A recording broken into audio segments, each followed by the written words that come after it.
ایک ایسا جیل جو سمندر کے ایک جزیرے پر تھا اور اس میں 4 دوست جو کہ اس جیل میں قید تھے وہ وہاں سے بھاگ نکلے۔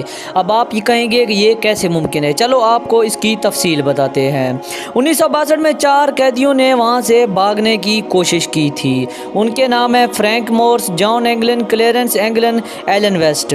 الکاٹراز جیل اس جیل کا نام تھا جو کہ سمندر کے ایک جزیرے پر واقع تھا جس کے آس پاس بہتا ہوا پانی، ٹھنڈا پانی تھا اور اس میں سے دنیا کا یہ ماننا تھا کہ کوئی بھی قیدی وہاں سے بھاگ نہیں سکتا تھا۔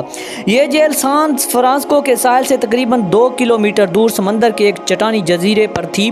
اسے ناقابل فرار جیل کہا جاتا تھا۔ ارد گرد ٹھنڈا اور تیز بہاؤ والا پانی تھا جس میں تیرنا بہت مشکل تھا۔ فرار کا منصوبہ کیسے بنا؟ منصوبہ بنانے والے فرینک مورنس بہت ذہین اور ماہر مجرم تھا۔ اس نے کئی جیلوں سے پہلے بھی فرار کیا تھا۔ اس نے باقی 3 قیدیوں کو ساتھ ملا لیا۔ مرحلہ 1، دیوار میں سوراخ کرنا۔ انہوں نے سوچا کہ دیوار میں سوراخ کیا جائے۔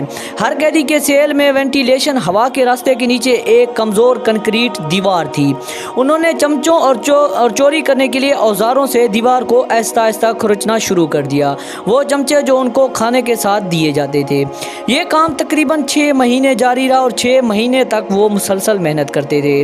شور چھپانے کے لیے وہ موسیقی کے وقت کام کرتے تھے۔ مرحلہ 2، نقلی سر بنانا۔ انہوں نے صابن، ٹوتھ پیسٹ اور اخبار سے نقلی سر بنائے۔ ان پر اصلی بالوں جو نائی کی دکان سے لیے گئے تھے، جو وہاں پہ حمام تھا، جو نائی تھا وہاں پہ جب یہ بال وغیرہ کٹوانے جاتے تھے تو وہاں سے بال لے آتے تھے۔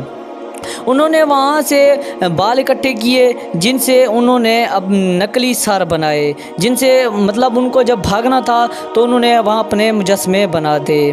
رات کو سوتے وقت یہ نقلی سر بستر پر رکھ دیتے تاکہ گارڈ کو لگے کہ قیدی سو رہا ہے، حالانکہ وہ اپنا کام کر رہے ہوتے۔ مرحلہ 3، کشتی رافٹ بنانا۔ انہوں نے تقریباً 50 بارش کوٹس چرائے، ان کو ایک عارضی ربڑ کی کشتی بنائی۔ کشتی کو جیل کی عمارت کے اوپر خفیہ جگہ پر چھپایا گیا تھا۔ 11 جون 1962 کو رات کے تقریباً 11:30 بجے 3 قیدی مورس اور انگلن بھائی اپنے سوراخ سے نکلے۔ وہ جیل کی وینٹیلیشن کے راستے اوپر چڑھے۔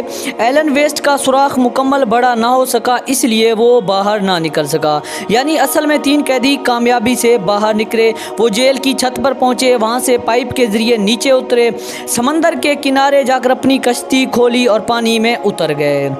کیا وہ بچ گئے یا ڈوب گئے اس کا تو اب تک کسی کو پتہ نہ چل سکا۔ انہوں نے اپنی ذہانت کو آزمایا۔ انہوں نے ایسے جیل سے فرار حاصل کی جہاں سے دنیا کو لگتا تھا یہاں سے بھاگنا کسی بھی انسان کے بس کی بات نہیں ہے۔ اس کے بعد وہ تینوں وہاں سے فرار ہوئے، نکلے۔ جب صبح ہوئی تو وہاں کا جو عملہ تھا وہ وہاں چیک کرنے آئے، لیکن انہوں نے دیکھا کہ سو رہے ہیں۔ جب وہ وہاں گئے تو انہوں نے دیکھا کہ وہاں پہ نقلی بنائے ہوئے دستی جو سر تھے وہ رکھے ہوئے ہیں۔ انہوں نے ان کو اٹھایا، ان میں سے ایک تو نیچے گر کے ٹوٹ گیا۔ تب ان کو یقین ہو گیا تھا کہ یہ سب بھاگ گئے ہیں۔ انہوں نے فوراً وہاں سے ہیلی کاپٹر لیے اور جزیرے کو مکمل طور پر چھان بین کیا، لیکن ان کا پتہ نہ چل سکا۔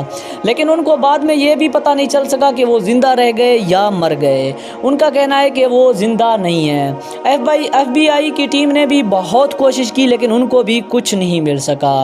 بعد ازاں ان کے رشتہ داروں نے کہا تھا کہ ہماری تقریبات، خوشی میں غمی میں جو لوگ آتے تھے ان میں سے 2 عورتیں ہوتی تھی جو ہمارے خاندان کی بھی بالکل نہیں تھی۔ تو بعض لوگوں کا کہنا یہ تھا کہ یہ وہ دونوں بھائی تھے۔ ایک بار ان کو ایک ریسٹورنٹ پہ بھی دیکھا گیا، ان کی تصویر بنا کر وائرل کر دی گئی تھی، لیکن ان میں سے بھی اس کے بعد بھی کچھ پتہ نہ چل سکا۔ تو آج سے ان کا کوئی پتہ نہیں ہے کہ وہ زندہ ہیں یا مر گئے ہیں، لیکن اس کیس کو یہ کہہ کر کلوز کر دیا گیا کہ وہ زندہ نہیں نکلے تھے، لیکن اس کا یہ مکمل پتہ نہیں ہے کہ وہ بچ گئے ہیں یا زندہ ہیں یا نہیں ہیں۔ ان کو یہ ڈکلیئر کر دیا گیا ہے کہ وہ اب مر چکے ہیں۔